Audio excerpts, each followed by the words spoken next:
Tumayo po tayong lahat at ating pong papurihan ang ating Panginoon. Hallelujah! Lord, we praise you. We glorify your name. Aming itinataas ng banal mong pangalan, Panginoon. Hallelujah! Hallelujah! Hallelujah! We praise you, Lord. Purihin ang banal mong pangalan. Ikaw ay makapangyarihan.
But after Jericho, yung susunod na bayan, ayon sa pagkakasunod-sunod, yung nasanay na tayong AI yung tawag. No? Pero I daw talaga ang tawag doon.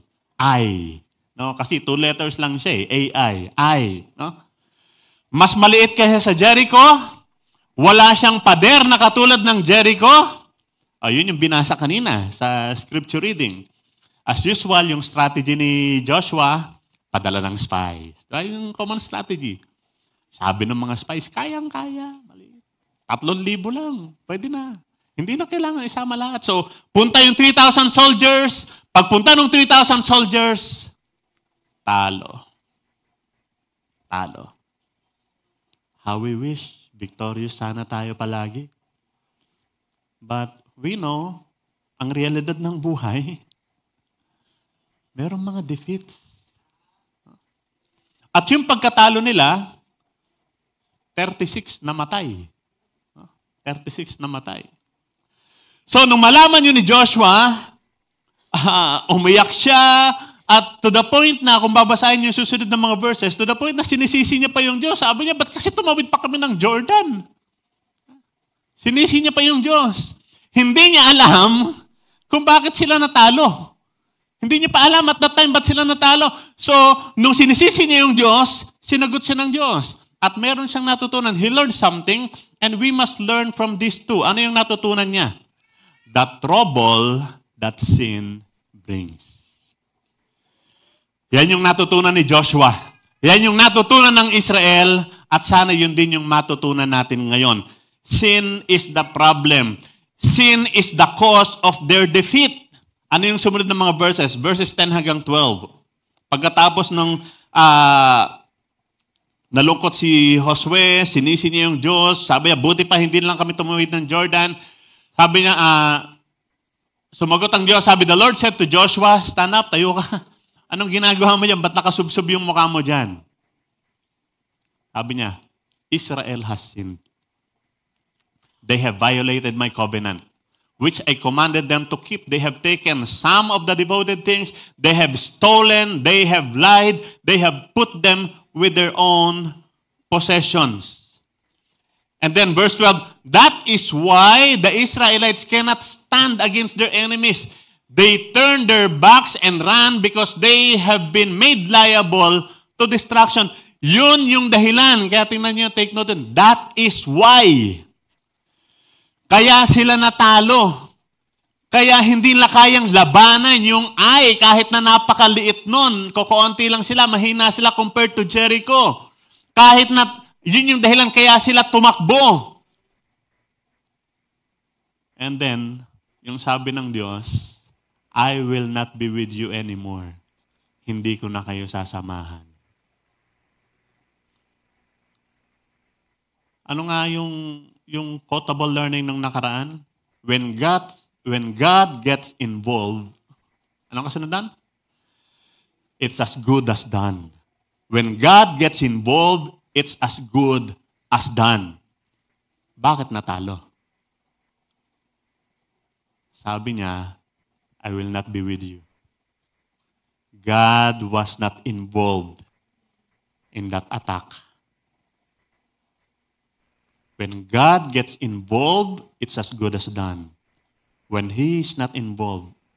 Napansin niyo ba? Kumonsulta ba si Josue bago sumugod? Parang hindi natin nakitang kumonsulta siya eh. Later on na. No? Pero, because God was not involved, and the main reason kaya hindi siya involved was because Israel has sinned, there was failure. There was defeat. How we wish victorious sana palagi. Pero bakit merong defeat? Bakit merong failure? God and sin cannot go together. Ulitin nyo nga, sabay-sabay nga tayo, sabihin natin, God and sin cannot go together. Ulit, God and sin cannot go together. Tandaan po natin yan. Hindi pwedeng magsama ang Diyos at yung kasalanan. Dahil may kasalanan, ang sabi ng Diyos, I will not be with you. I will not be with you. So, ang message po natin ngayon, kumbaga, natutuwa ako doon sa tech team natin, meron siyang ginagawang promotion that week. Ang title natin talaga is Sin in the Camp. Sin in the Camp. And then, nilagyan ko ng subtitle, Experiencing God's Anger. Di ba, meron tayong ginagamit na material kay Blackaby, Experiencing God. At kung experiencing God, normally ang gusto nating pag-usapan, experiencing God's love. Wow. God's mercy. We want to experience God's faithfulness, tapat ang Diyos. We want to experience God's power, His miracle, His grace, His blessings. Experience God's protection, God's provision. Yun yung gustong-gusto natin. Pero pagdating dito sa istorya, sa kwento na ito, it's about experiencing God's anger. Baka natatanong kayo, anger? Nagagalit si Lord? Alam po niyo right now, ito realidad. There is a great imbalance with how we see God. Hindi balanse yung pagtingin natin sa Diyos. To the point, sabi nga ng Pastor Willie, inaalisan natin ang karapatang magalit ang Diyos. Parang hindi siya pwedeng magalit. Merong isang kilalang preacher, si R.C. Sproul. Sabi niya, beware of creating a God that fits your preference. Ingat kayo. Baka gumagawa kayo ng Diyos na nagpi-fit lang sa gusto ninyo. Ano yung God that fits our preference? All mercy, no justice. All love, no wrath. All grace, no judgment. All accepting, no condemnation. All heaven, no hell. Sabi niya, that is not the God of the Bible. Hindi yan ang Diyos ng Biblia. A God who is all love, all grace, all mercy, no sovereignty, no justice, no holiness, and no wrath is an idol. Hindi yan yung totoong Diyos. So pag-usapan natin ngayon yung galit ng Diyos. Kapit sa upuan. Baka hindi tayo ready. No? Baka na-expect natin, gusto natin, your grace is enough, Lord. I want that grace. Pero pag-usapan natin yung galit ng Diyos.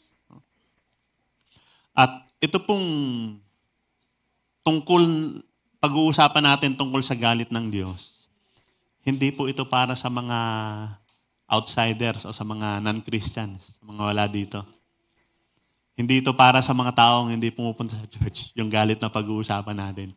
Ang pag-uusapan po natin yung galit ng Diyos dun sa mga mahal niya. Sa sarili niyang bayan na minahal niya. Yung galit ng Diyos, kahit sa atin, nagagalit din ng Diyos sa atin. Sa mga minamahal niya. Yung panimula nung chapter, in chapter 7, verse 1, sabi, but the Israelites were unfaithful in regard to the devoted things. Achan, son of Carmi, the son of Zimri, the son of Zerah of the tribe of Judah, took some of them. So the Lord's anger burned against Israel. Hinighlight ko po yan. Yan yung pag-uusapan natin. The Lord's anger, yung galit ng Diyos, sabi nag-aapoy laban dun sa Israel. Itong Israel, mahal na mahal niya to. In fact, iniligtas niya nga to mula sa pagkakaalipin sa Egypt. Sinamahan niya to sa pagtawid sa Jordan. And tinulungan niya ito para talunin yung Jericho. Pero nagalit ang Diyos at matindi galit Diyos, sabi, the Lord's anger burned against Israel. Matindi yung galit ng Diyos sa kanila. But don't worry. Don't worry. Kasi merong good ending itong kwento na to. Meron siyang good ending. Baka sabihin nyo, ano ba yan? Imbis ata na uuwi ata ako mamaya na mabigat ang ano ko dahil dito. Hindi po. Meron itong magandang ending kasi sa last verse ng chapter, in verse 26 sabi, over Achan they heap up a large pile of rocks which remains to this day. Then the Lord turned from His fierce anger. Una, nag-aapoy siya sa galit. Pero pagkatapos ng mga pangyayari, sabi, humupa din naman ang galit ng Diyos. So merong magandang ending. Hindi nagsimula sa galit at natapos sa galit. Nagsimula sa galit, natapos siya doon sa humupa naman yung galit niya sa bandang huli. Pero ba't ba nagalit ang Diyos? Ba't siya nagalit? Ano ba yung kasalanan ng Israel? Bago po nila sugurin o talunin yung Jericho, meron pong malinaw na instruction ang binigay ng Diyos sa kanila. Balik tayo sa chapter 6, verses 7 to 19. Ito sabi, bago nila lusubin ang Jericho, sabi, the city and all that is in it are to be devoted to the Lord. Yung buong siyudad para sa Diyos diyan. Only Rahab the prostitute and all who are with her in her house shall be spared because she hid the spies we sent. So, ang ibig sabihin nun, yung buong syudad na yon are to be devoted to the Lord. Ibig sabihin po nun, susunugin yun lahat. Susunugin yun. And then, verse 18 sabi, but keep away from the devoted things. Yung mga bagay na susunugin, yung para sa Diyos, layuan nyo yan. So that you will not bring about your own destruction by taking on any of them. Kumbaga, lumayo kayo dyan, wag na wag niyong gagalawin yan, kasi pagkang ginalaw nyo yan, magdadala kayo ng kapahamakan sa sarili nyo. And otherwise, I will make the camp of Israel, kita nyo, ang linaw-linaw ng warning, ha? Pagka merong sumaway, I will make the camp of Israel liable. Yung buong bansa, kayo lahat, liable kayo. I will make the camp of Israel liable to destruction and bring trouble on it. Pagka merong hindi sumunod, buong bansa kayo, lahat ng Israelites magdurusa. And then sabi niya, all the silver and gold and the articles of bronze and iron are sacred to the Lord and must go into His treasury. Pag may nakita kayong ginto, pilak, bronze, o mga mahalagang mga bagay, kukunin yan, dadalhin yan sa treasury ng Diyos. Hindi sila ignorant. Alam nila. Klaro sa kanila, ito yung dapat nilang gawin. Yet, somebody disobeyed. Si Achan. Si Achan. And I want you to take note of this. Base po dito sa kwento na to, at ang aral na matututunan natin is that your sin affects other people. Sabihin mo sa katabi mo, nadadamay ang ibang tao.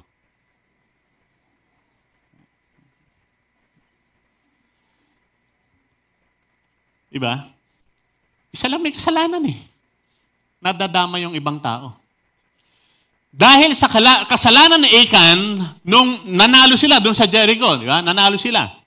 Pagkatapos, meron sila ulit susunod na pakikipaglaban. Dahil sa kasalanan ni Achan, natalo sila. Talo sila. At dahil sa kasalanan ni Achan, hindi lang sila basta natalo, 36 died. 36 died. Now, siguro, baka isang detalye lang ng kwento yon, yung 36 died. Pero alam niyo yung bigat nun? Yung 36 died, merong mga babae na nawalan ng asawa. Merong mga na-widow. And I'm sure widows could relate to this. How painful, how difficult it is pag nawalan ka ng asawa. Dahil sa kasalanan ng isang tao, 36 died, merong mga na-widow, merong mga anak na nawalan ng tatay. Alam niyo yung bigat nun? Kung babasahin, parang detalye lang ng kwento yun. Well, 36 people died. Pero para dun sa mga naapektuhan, hindi lang ito simpleng detalye ng kwento, mabigat ito. Ang tanong, anong kasalanan itong mga namatay na to? Nadamay lang sila doon sa kasalanan ni Achan. Tandaan po natin, your sin, my sin, our personal sins affects other people. May ibang taong naapektuhan. Balikan natin yung verse. Sabi nung verse 1, the Israelites were unfaithful in regard to the devoted things. Achan, si Achan, na anak ni Carmi, na anak ni Zimri, na anak ni Zira mula sa tribo ni Huda, kumuha ng mga bagay na sabi, huwag kukunin. Kaya nagalit ang Diyos. And then sabi ng verse 11, Israel has sinned. Teka, si Achan yung kumuha, di ba?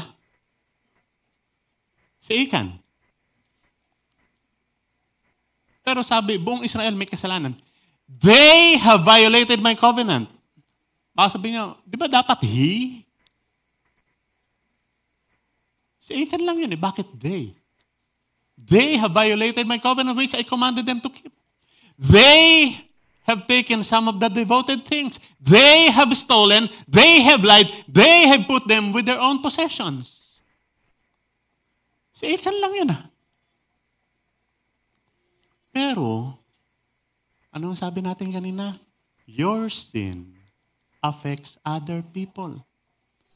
Tandaan po natin, pagka meron sa atin nagpapatuloy sa pamumuhay sa kasalanan, pagka meron sa ating sumusuway sa gusto ng Diyos, pagka meron sa ating matigas ang ulo, may mga nadadamay. May mga nadadamay. Hindi yung buong bansa yung nagkasala, isang tao lang yon, but the rest of the nation suffered. God made them all responsible for one man's sin.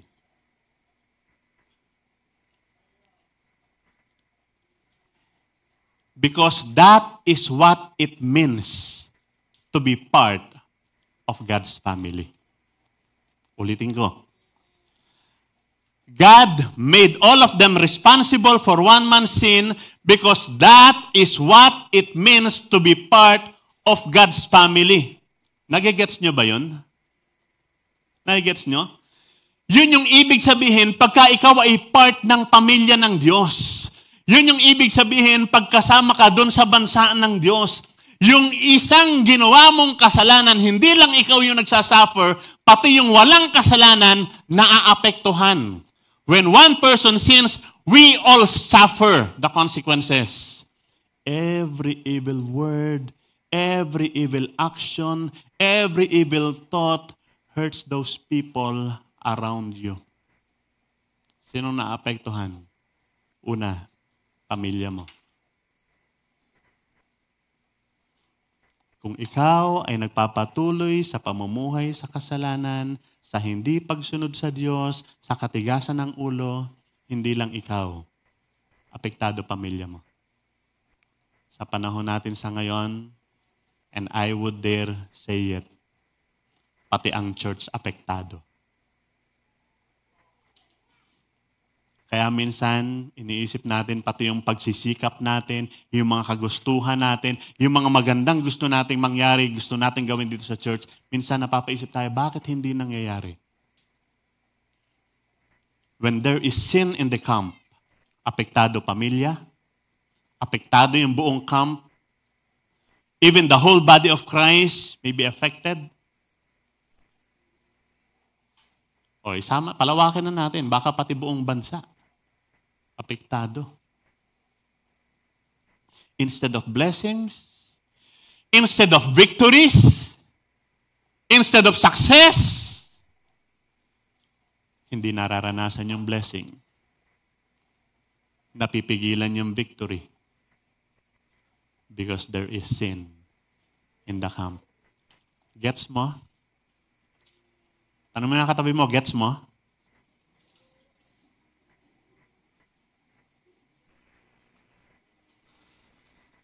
Pero nakapagtataka, bakit sumuway si Achan? Alam niya naman yung utos eh. Alam niya naman sabi, wag kayong kukuha niyan. Ba't siya sumuway? Ano ba ninakaw niya? Anong kinuha ni Achan? Sa verse 21 sabi, meron daw a beautiful robe from Babylonia, 200 shekels of silver, and a wedge of gold weighing 50 shekels. Kumbaga, kung titingnan natin, ang kinuha niya, isa daw napakagandang tela. Napakagandang tela. Tapos, 200 shekels of silver.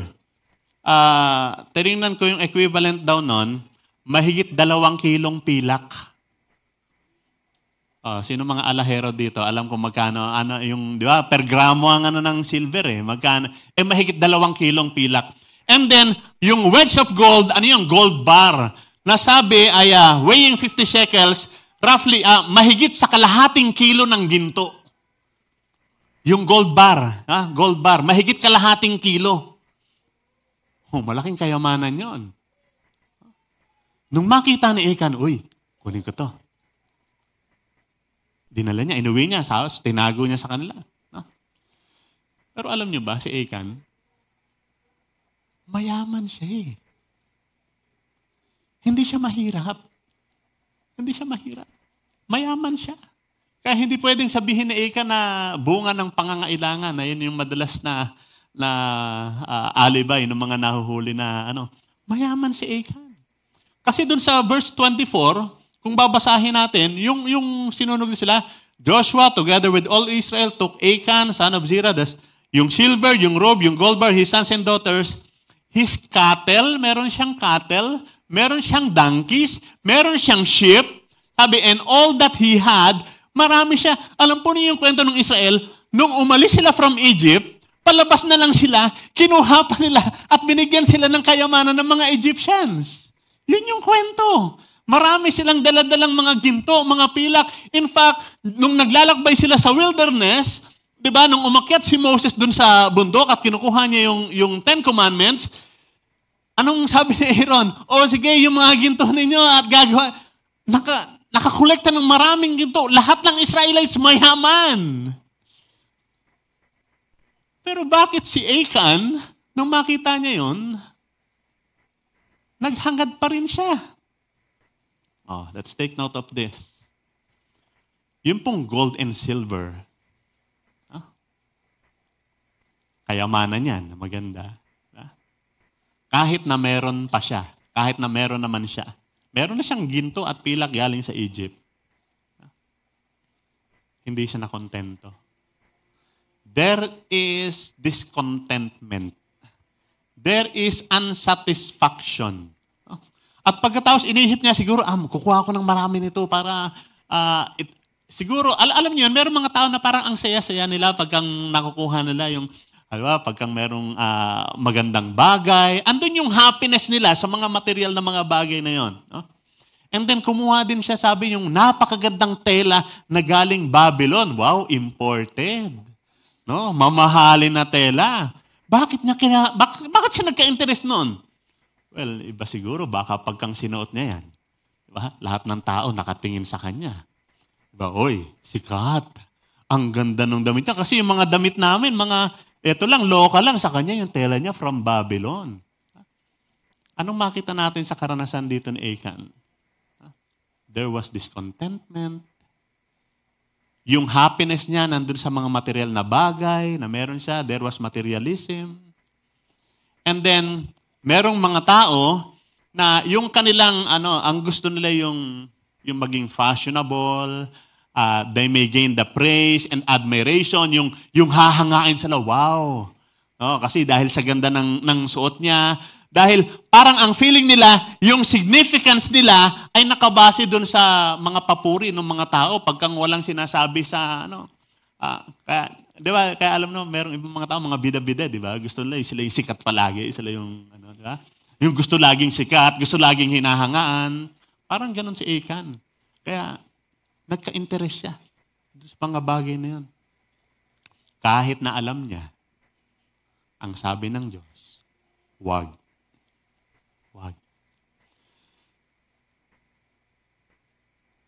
Nakaka-relate ba kayo kay Achan? Minsan kahit hindi naman kailangan eh. Gusto lang.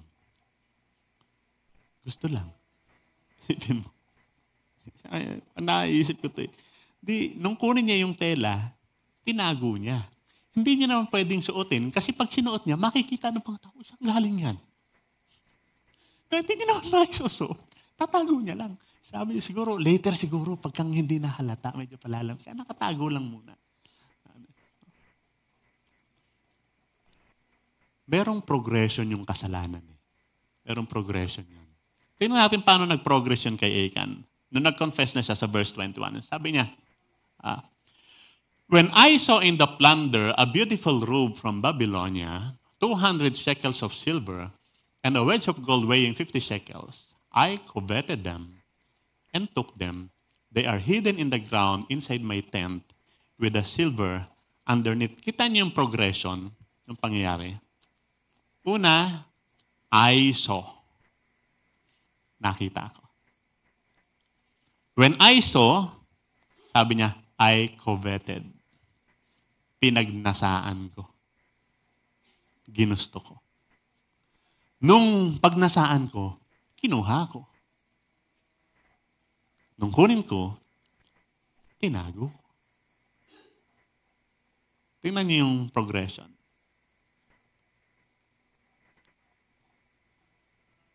Ano yung mga nakikita natin? Kaya, alam niyo, minsan mahirap manood ng TV, sa social media. Kasi sa dami ng ads, pag nakita mo, uy, nakita ko Nung makita, parang gusto ko yun Parang gusto ko. I saw, I coveted. Gusto ko. And then, when I coveted, I took it. Kinuha ko. And then, tinago ko na. Alam po ninyo yung progression na yon. The same pattern yun kay Eva kay Eve. Nung nagkasala si Eva. Dun sa garden. Kung babasahin yung kwento sa Genesis chapter 3, nakita niya yung bunga, wow. Ang ganda, mukhang masarap. She saw. And then sabi nung ahas, pag kinain mo yan, magiging parang Diyos ka. So she coveted that. Wow, magiging parang Diyos ako. So she took it. And she ate it. And then binigyan niya yung asawa niya, si Adan. Then later on, tago sila. Saw, coveted, took, and then hide. Alam po niyo yung madalas na nangyayari. Katulad ni Eva at katulad ni Achan, nabubudol tayo ni Satan. Gagamitin ko na yung term na nabubudol tayo. Nadideceive tayo. Yun na daw yung translation na yung deception. Nabudol. Nadeceive. Naloko. Nabubudol tayo ni Satan. May bubulong sa atin. Napakasinungaling pa naman itong si Satan. Bubulong yan. Sasabihin niya, ganda yan. Alam mo, bagay yan sa'yo. Saka, deserve mo naman yan Deserve mo yan. Deserve mo yan. Tapos, alam mo, pag hindi mo nakuha yan, pag wala yan, may kulang sa'yo. Hindi ka kumpleto. Okay talaga pag nakuha yan. At ito pa maganda. Pag nakuha mo yan, that will make you happy. Para sumaya ka. Ito pa. Wala namang makakaalam. Sikreto lang.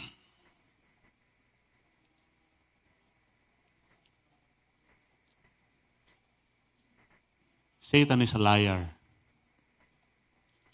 Deceiver. Nambubudol. Pero marami sa atin nagpapabudol. Pag in-entertain natin yung bulong ni Satan, pag pinaniwalaan natin siya, pag sinunod natin yung sinasabi niya, eto na. Gagawin na natin. At eto matindi rito. Pagkang minsan tayong sumunod, may ibubulong ulit. Susundin na naman natin. And then meron pa. At meron pa.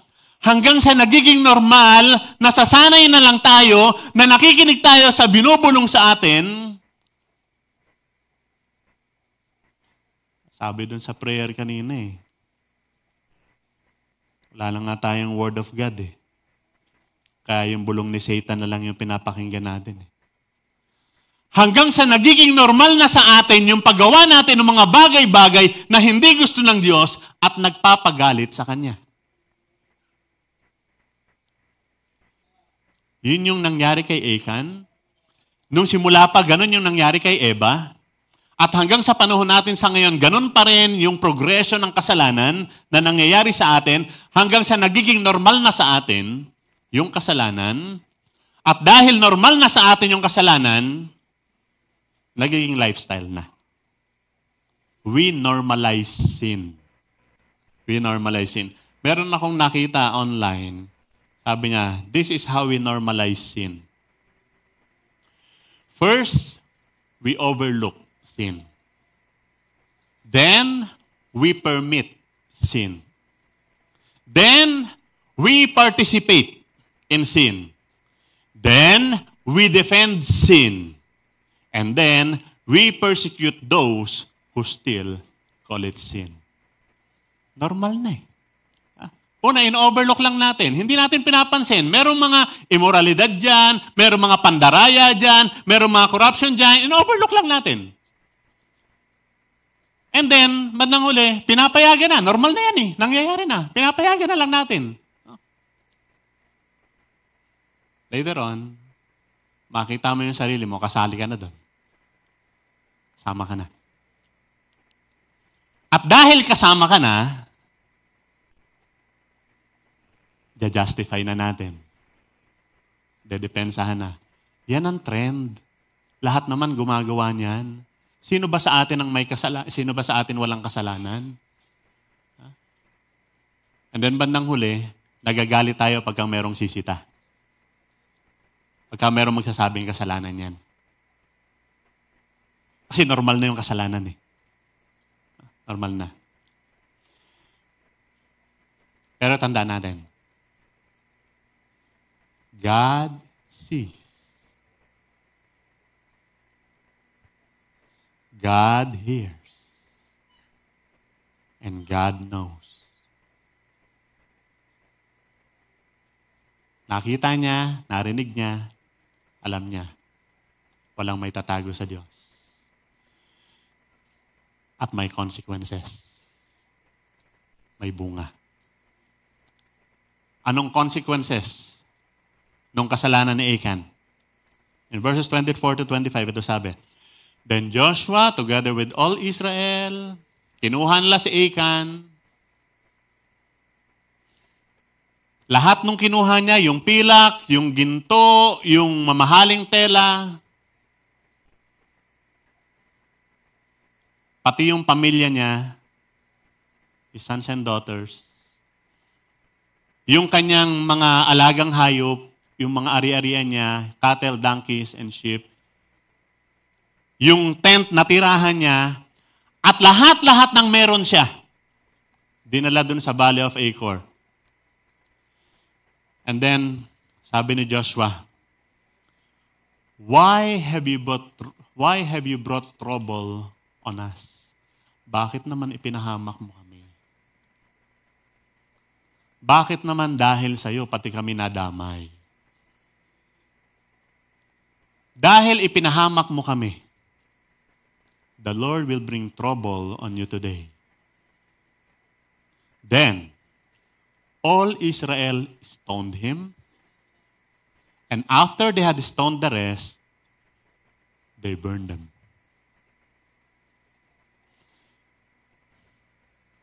Baka sabihin nyo, ang lupit naman. Binato na, sinunog pa. Ang harsh! Ang lupit! Remember, dahil kay Achan, 36 namatay, may mga nabalo, may mga nawala ng tatay, nawala ng kapatid, tapos, sabihin natin ang harsh, dahil sa kanya, ang daming nag-suffer. May counterpart yan sa New Testament, alam nyo. Kung saan pinakita yung lupit ng Diyos nung nagalit siya. Ito yung kwento sa Old Testament na nagalit ang Diyos. Sa New Testament, may kwento na nagalit din siya eh. Alam niyo yun? Yung merong lalaking nagsinungaling. Nagsinungaling. Ang matindi dito, yung nagsinungaling, nag-offering. Nag-offering siya. Naghandog siya.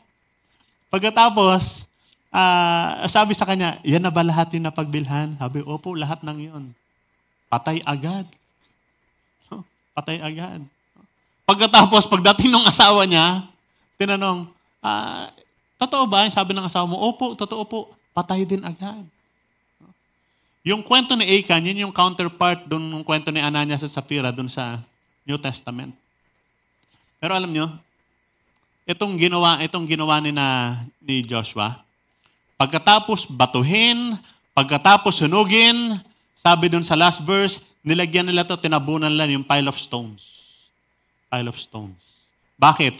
Para maging permanent reminder sa lahat na ganito kaseryoso ang Diyos pagdating sa kasalanan. Doon sa New Testament, nung malaman ng mga tao yung kwento kina Ananias at Sapphira, yung mga tao natakot. Sabi lang, hindi pala natin pwedeng biruin ng Diyos pagdating sa kasalanan. Seryoso pala ang Diyos tungkol sa kasalanan. At yun yung ginawa din ng Diyos nung time ni Achan, kaya meron silang yung tinabunan ng mga bato na parang naging monumento yun. Ito yung paalala na pagkang ganyang kaseryoso ang Diyos when it comes to sin. That is why sin is everybody's concern. Concern ng lahat ng yan. If there is sin in the camp, we experience God's anger instead of blessings. At hindi lang yung nagkasalang na apektuhan. Madaming nadadamay. Baka sabihin nyo, hindi na tayo nabubuhay, Pastor, sa panahon ni Josue. By grace na tayo. Sige, sa New Testament may tinuturo si Paul. In 1 Corinthians chapter 5, verse 6. Sabi ni Paul, don't you know that a little yeast works through the whole batch of dough? Hindi ba ninyo nalalaman na yung konting lebadura, yung pampaalsa, napapaalsa niya yung buong masa? Meron lang may konting may kasalanan dyan, dama yung buong dough. Di ba, halimbawa, may bumili kayo ng cake. Halimbawa lang, may bumili kayo ng cake, yung favorite nyo na cake. Pagkatapos pag-slice na gano'n ng cake, biglang nakita kayo, merong maliit na paa ng ipis doon sa cake. Anong gagawin nyo? Tanggalin lang natin, tapos kainin natin yung iba. Ganun ba? Hindi, di ba? Kasi isipin mo, yung kahit maliit lang yun, yung kapirasong paa ng ipis, apektado yung lahat. So meron lang isa, damay lahat. Kaya sabi ni Paul, yung little yeast, yung buong damay ang buong masa. So, anong sabi ni Paul na gagawin pagka merong, if there is sin in the camp, anong gagawin, sabi ni Paul? In verse 12, what business is it of mine to judge those outside the church? Are you not to judge those inside? God will judge those outside. Expel the wicked man from among you. Hindi tayo nabubuhay sa panahon ni Josue na babatuhin natin at susunugin yung may kasalanan. Hindi. Magkakakaso tayo nun, makukulong tayo. Pero may sinabi si Paul kung anong gagawin. Sa Tagalog, mas maganda sa Tagalog yan eh. Sa Tagalog, ito yung nabasa ko. Baka may Tagalog na Bible dyan, tingnan ninyo. Ito sabi ni Paul, kung sa bagay, wala akong karapatang humatol sa mga hindi Kristiyano. Ang Diyos ang hahatol sa kanila. Hindi ba't ang nasa loob ng iglesia ang dapat nating hatulan?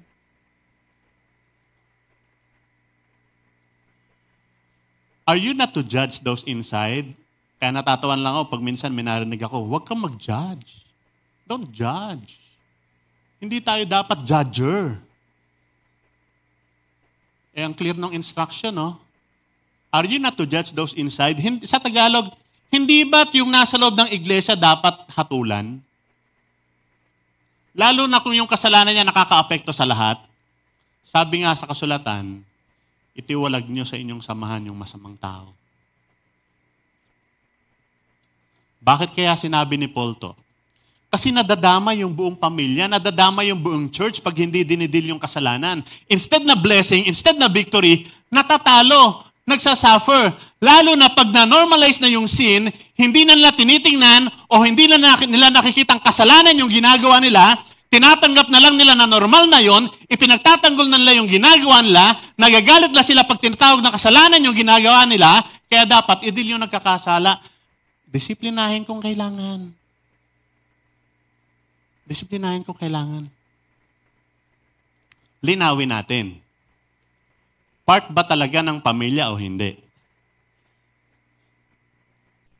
Part ba talaga ng iglesia o hindi? Alala ko yung series ng book ng kaibigan natin. Kailangan, linawin natin. Christian ba talaga o assuming lang? Church member ba talaga o assuming lang? Baka naman nila yung church membership.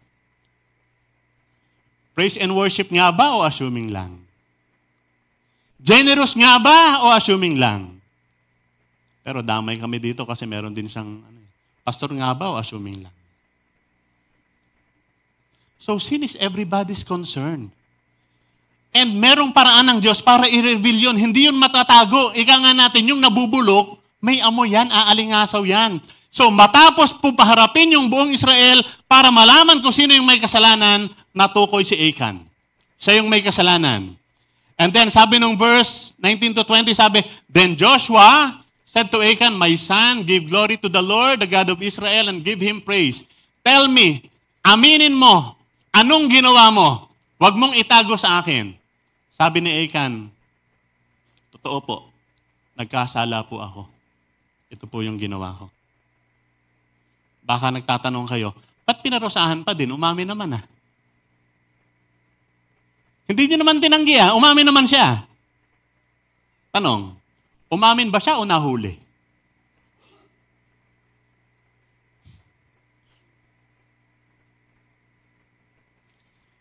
Merong hypothetical question. Hypothetical.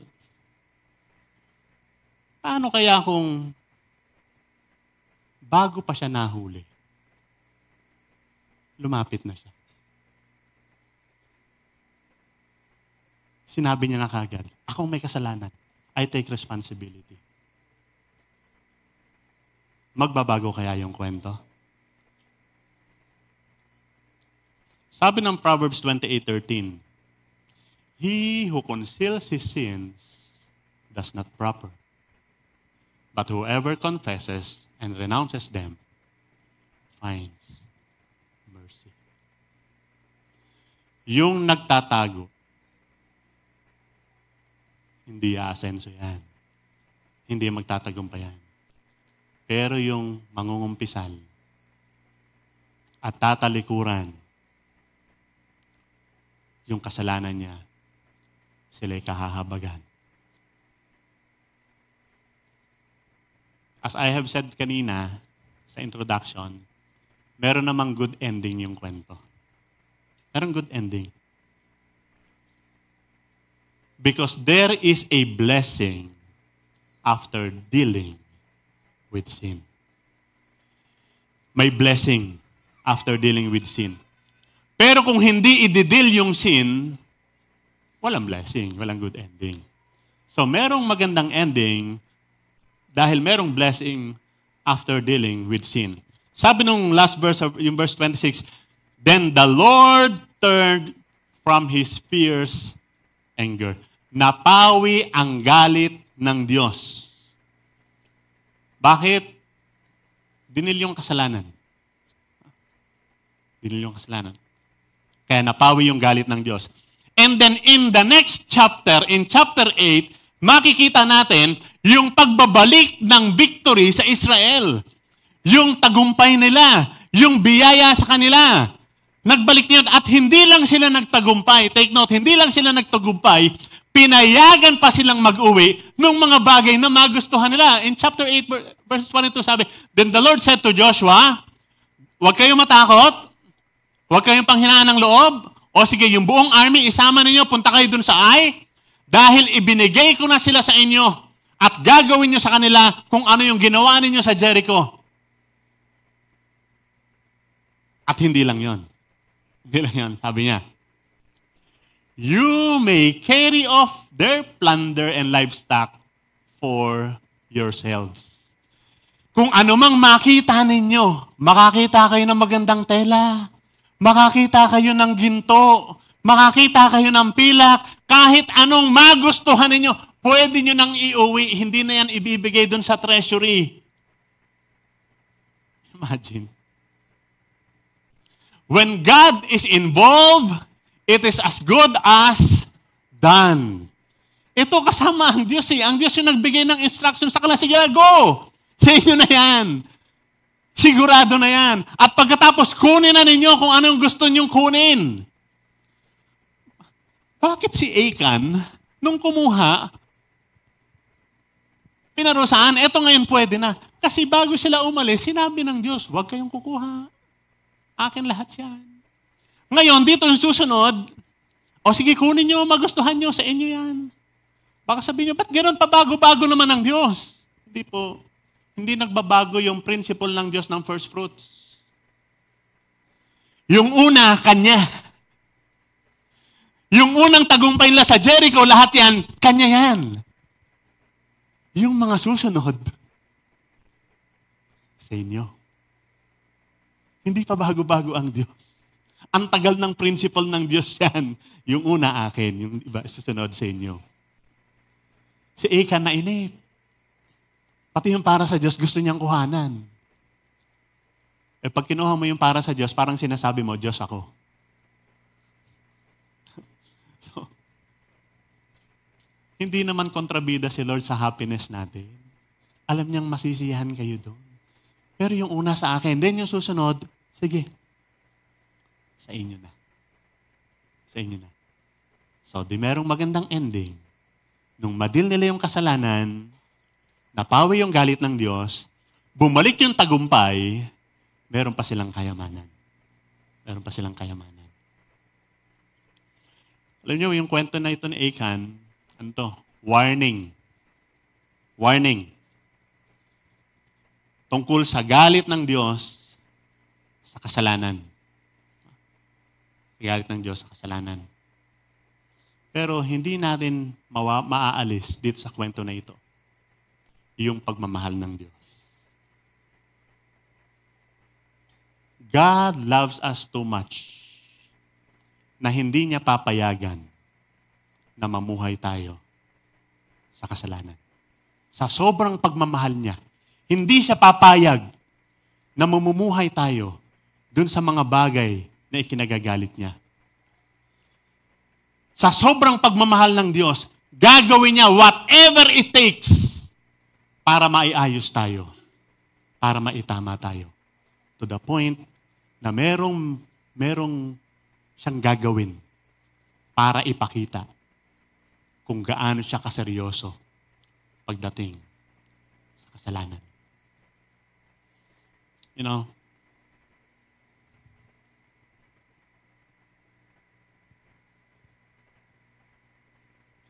I was just like Achan.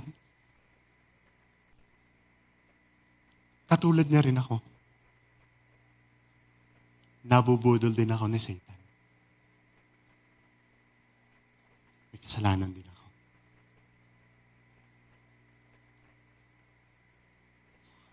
And I'm sure ganun din kayo.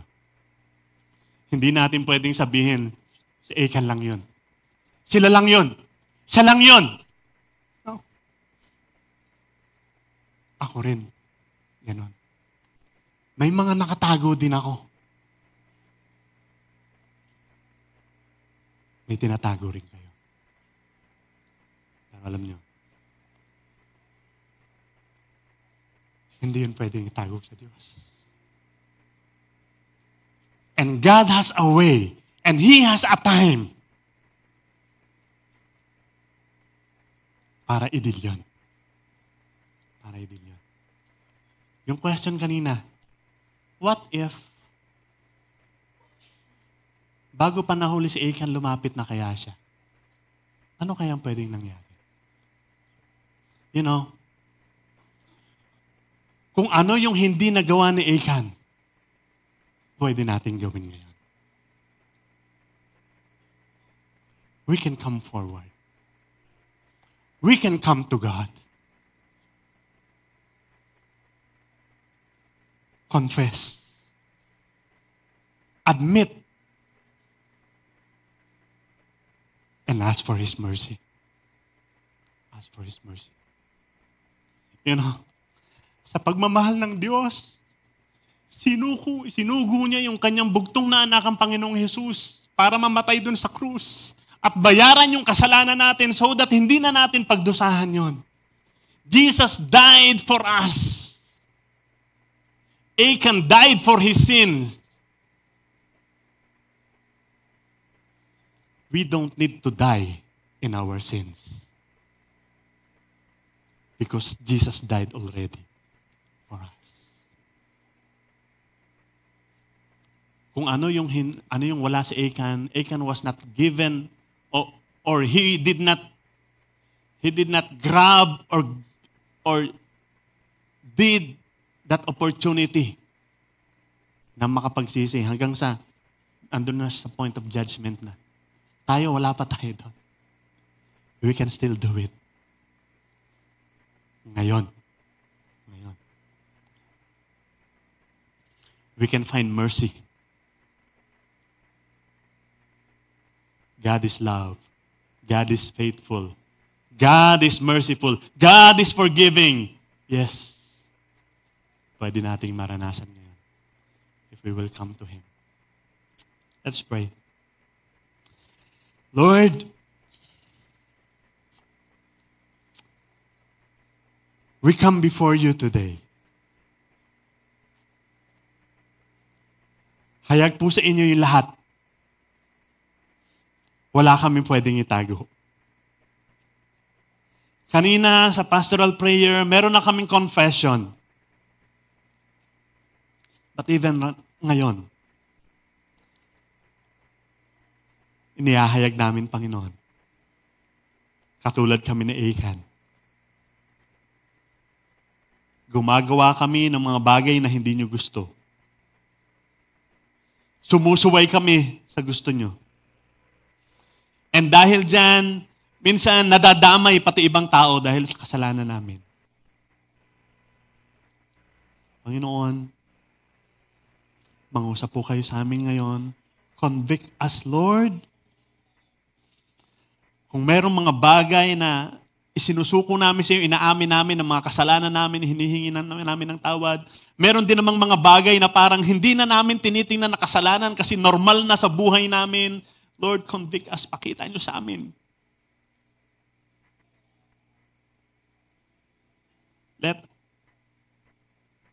Let us see it, Lord. And we confess right now. Forgive us, oh God. Forgive us. Forgive us. And we thank you for your word, for your goodness, for your promise. Pinagbayaran na ni Kristo dun sa krus lahat ng kasalanan namin.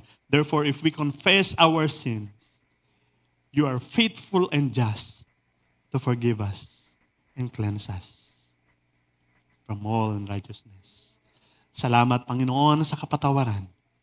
Salamat, Panginoon, sa kabutihan nyo. Salamat sa katuwiran nyo.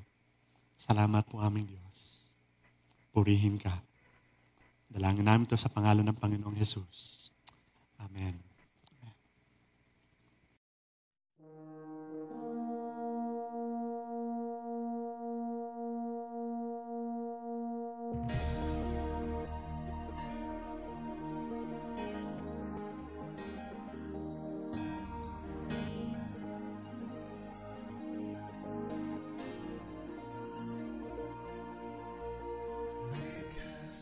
Your showcase an attraction for you, that others may see who